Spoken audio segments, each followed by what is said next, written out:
Assalamu alaikum everyone, how are you all? I hope that you are fit and fine. I'm also doing fantastic by the grace of Almighty Allah.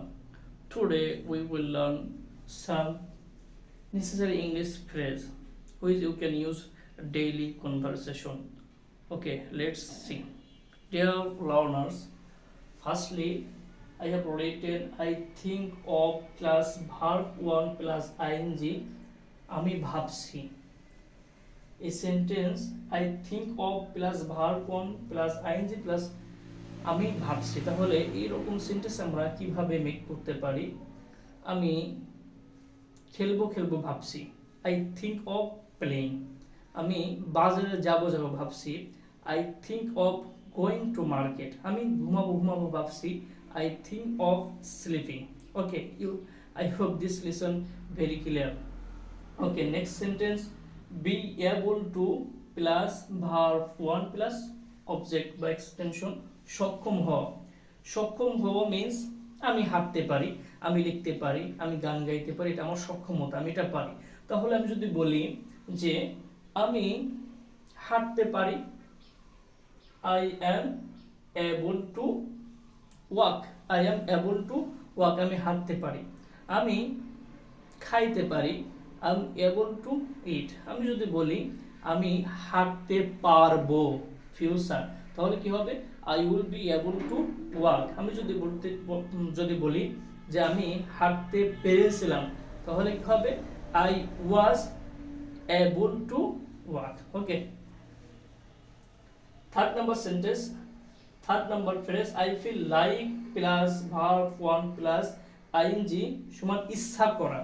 আমরা প্রতিটি মানুষের ইচ্ছা আছে, ইচ্ছা করে থাকি। যদি বলি আমার এখন খাইতে ইচ্ছা করছে, তাহলে কি বলতে পারি? আই ফিল লাইক খাওয়া, ইট প্লাস ভার্বের সাথে ING eating. I feel like eating, আমার খেতে ইচ্ছা করছে। আমার লিখতে ইচ্ছা করছে, আই ফিল লাইক রাইটিং, আমার লিখতে ইচ্ছা করছে। আমার পড়তে ইচ্ছা করছে, I feel like reading. I hope this lesson is very clear. Number 4, should have plus verb এর third form plus সমান উচিত ছিল। তোমার খাওয়া উচিত ছিল, তোমার বাড়ি যাওয়া উচিত ছিল, তোমার লেখা উচিত ছিল। এই ধরনের সেন্টেন্স আমরা এরকম ফ্রেজ দিয়ে আমরা ব্যবহার করে থাকি। যদি বলি তোমার বাড়ি যাওয়া উচিত ছিল, you should have gone home, তোমার বাড়ি যাওয়া উচিত ছিল। তোমার লেখা উচিত ছিল, you should have written। তোমার বাজারে যাওয়া উচিত ছিল, you should have gone to market। Okay, it's very easy।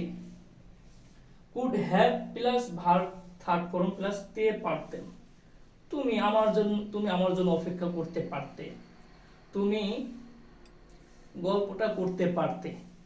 এরকম সেন্টেন্স আমরা মেক করতে গেলে, তাহলে যদি বলতাম তুমি আমার জন্য অপেক্ষা করতে পারতে, you could have waited for me, তুমি আমার জন্য অপেক্ষা করতে পারতে।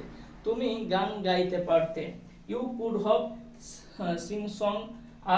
Singh a song. তুমি গল্পটা করতে পারতে, you could have chat the chat, তুমি গল্পটা করতে পারতে। তারপরে ক্যান নট বাট প্লাস ভার্বের 1 না পারি না।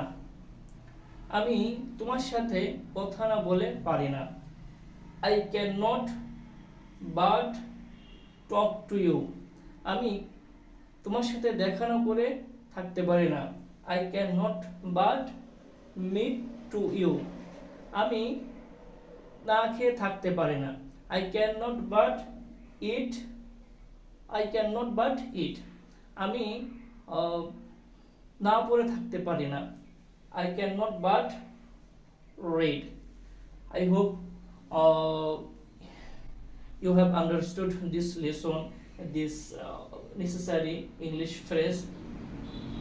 আমরা প্রতিদিন এইরকম ফ্রেজ দিয়ে, এরকম সেন্টেন্স দিয়ে মেক করে আমরা বাংলায় কথা বলি।